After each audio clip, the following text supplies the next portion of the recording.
Bienvenidos a nuestro episodio número 51 de nuestro podcast Cultivando una nueva generación. En este miércoles de Gotas de Sabiduría nos toca hablar de un libro del autor Anders Ericsson y el título del libro es Peak Performance. Eso es la ciencia del alto rendimiento. Entonces, por eso, nuestra pregunta del día de hoy es, ¿quieres convertirte en un genio o qué quieres hacer con tu vida en realidad? Creemos que mucha gente nace con talentos innatos y eso no está probado ni es algo que sea común. Por lo general, es a través de la repetición, de disciplina, de una visión clara y una profunda obsesión por lo que haces, lo que te va a permitir convertirte en una persona que se vuelva un genio en el campo en el que te desempeñes. Así que deja de estar buscando atajos, deja de estar buscando esas soluciones instantáneas que muchos se promueven porque por supuesto todo el mundo quisiéramos nacer con ese tipo de talentos o que de un día para otro se crearan, pero eso no es posible. El cerebro funciona de otra forma, las conexiones funcionan repitiendo ese tipo de experiencias o comportamientos y es así como puedes ir creando mucho más experiencia, facilidad, rapidez, fluidez en lo que hagas en tu vida. Entonces, por ejemplo, se dice que el compositor austriaco famoso Wolfgang Amadeus Mozart podía identificar cualquier nota musical independientemente del instrumento en el que se tocara la nota. Pero pocas personas saben que él, para hacer eso, tuvo que lograr una capacidad musical tremenda o, como algunas personas, memorizar miles de dígitos y eso no fue nada fácil. Por ejemplo, ¿cuántos dígitos puedes recordar de los teléfonos o siquiera te sabes tu propio teléfono?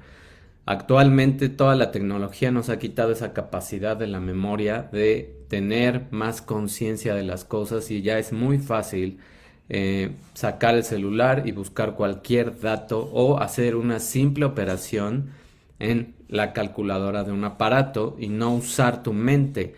Entonces, entre menos uses, más se atrofia. Solíamos pensar que tal genio como Mozart era un producto de ese talento innato o de un don espiritual, especial, pero en realidad cualquiera puede adquirir habilidades altamente especializadas, solo necesitas práctica, solo necesitas disciplina, algo que a muchas personas les causa cortocircuito o esa palabra les saca ronchas. Y desafortunadamente pues solo así se logran las personas que son muy capaces.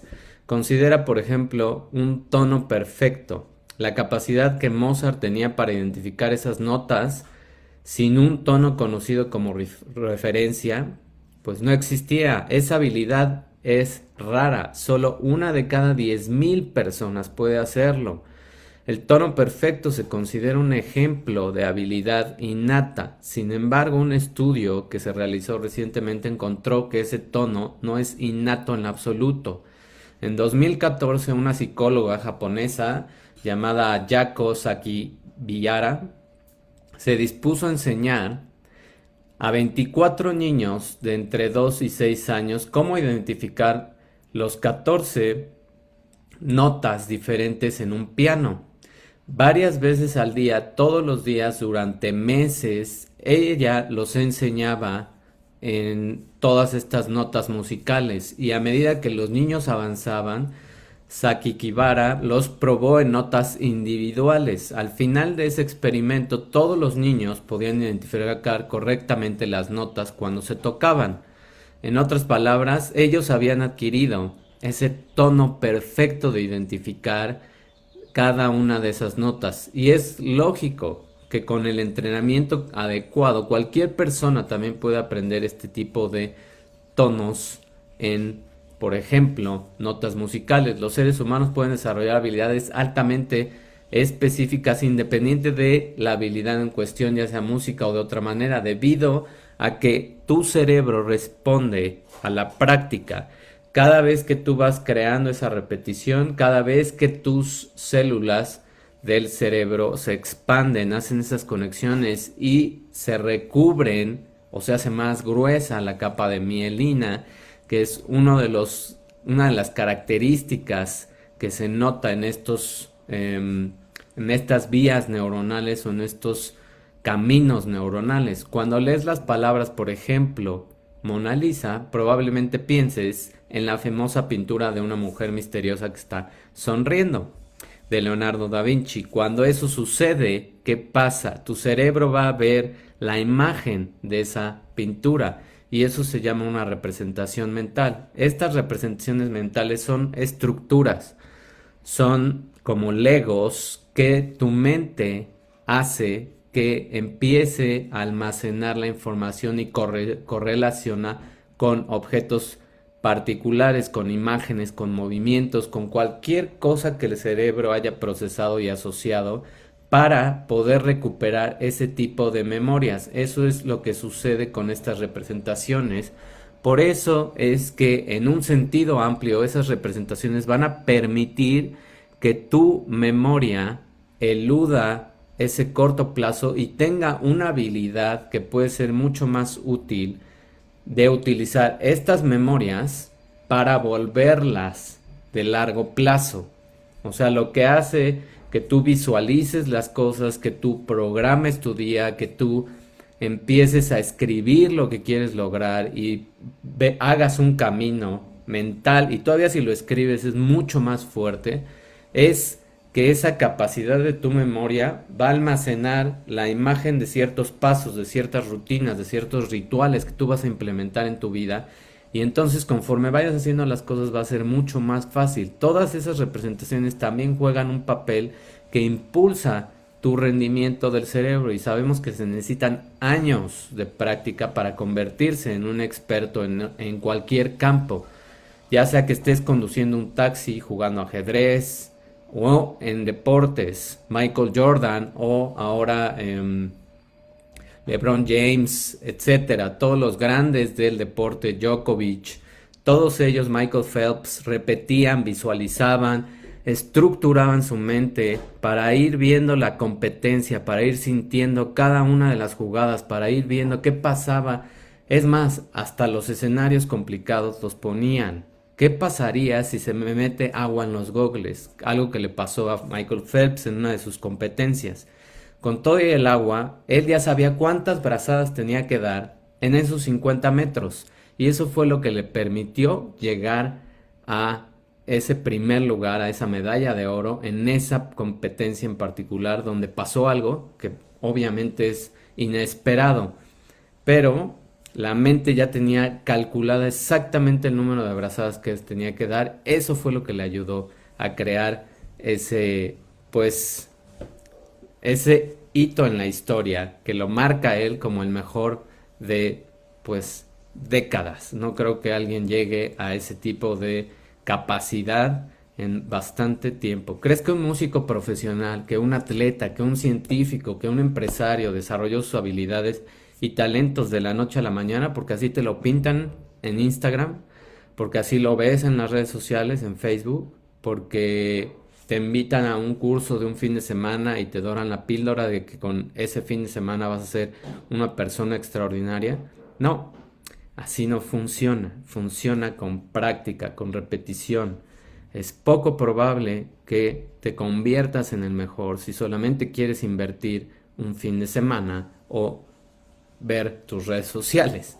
Entonces, ¿qué pasó? Probablemente se utiliza esa práctica con un propósito que tiene lograr ese éxito que tú ya visualizaste, y esa técnica te empuja a desarrollar habilidades a través de muchos mecanismos, incluyendo objetivos claros, específicos, y estar enfocado y salirte de esa zona de confort y recibir críticas constantes. Por eso también es que invito a las personas a que hagan comentarios, a que sugieran un tema, a que digan la opinión, pero ya la gente es tan apática que ni siquiera eso hace. Necesitas ese feedback para que tú vayas mejorando. A un estudiante, por ejemplo, de la Universidad de Carnegie Mellon, llamado Steve, se le pidió que memorizara una cadena de números en constante expansión, ya que la cadena se leía en voz alta en intervalos de un segundo. Steve ya no tenía ninguna facilidad en particular con números o memorización. En general, la mayoría de las personas puede memorizar alrededor de 7 dígitos sin muchos problemas e inicialmente Steve demostró que no había nada diferente en lo que él hacía, pero empezó a entrenar, empezó a practicar y Steve empezó a memorizar cadenas de números de 82 dígitos. ¿Cómo empezó a lograr esto? En primer lugar, pues tenía un objetivo claro y específico que era memorizar más números de los que podía antes. En segundo lugar, a lo largo de todo ese experimento se mantuvo concentrado en ese objetivo, ir sumando números. Y Steve, empujado por esa capacidad de moverte de tu zona de confort, ya que estaba animándose constantemente a superar su nivel actual de rendimiento, empezó a memorizar 28 números en una sesión y de ahí empezó a escalar. El entrenador comenzaría la nueva sesión haciéndole recitar otra cadena de esa misma longitud y poco a poco empezó a lograr esa capacidad de memoria. De hecho, Mozart podría no haber logrado tanto cuando era joven y la evidencia ahora sugiere que las primeras composiciones que se le atribuyeron a él cuando tenía 8 años coinciden con la letra de su papá, Leopoldo Mozart, un compositor que entrenó a su hijo desde una edad temprana. Si bien Mozart se convirtió en esta figura musical legendaria, no escribió ninguna pieza musical significativa hasta que era un adolescente, después de casi una década de perfeccionar esas habilidades a través de la práctica que era programada, que estaba ya agendada, que estaba visualizada. Lo mismo se aplica a muchos otros artistas, a muchos otros atletas, personas, científicos, etcétera.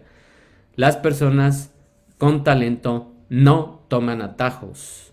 Otra vez te lo voy a repetir, las personas con talento no toman atajos. Se entrenan, se capacitan, es disciplina, es constancia, es hacer lo mismo todos los días si te quieres convertir en el mejor, en lo que sea que estés haciendo.